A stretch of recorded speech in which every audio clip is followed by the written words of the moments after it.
Ажилгүй аз нь хайсан Сайтама нэгэн хүүхдүүд айж байгаа Кайжинтай тааталддаг. Цувтгын оронд Сайтама Кайжинтай тололдон ялцдаг. Тэр мөчид Сайтамагийн дотор гал дүрлсэн баатар болохоо шийддэг.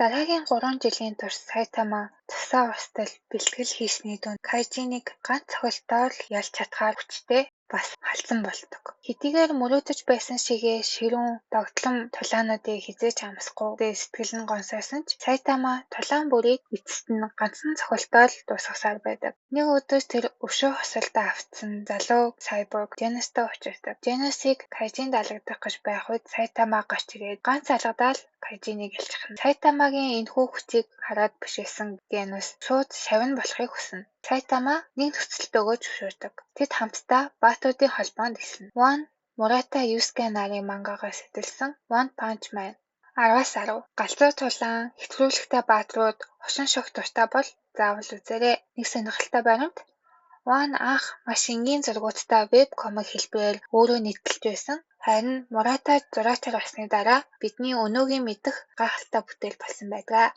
Өдөр бүр нэг аним.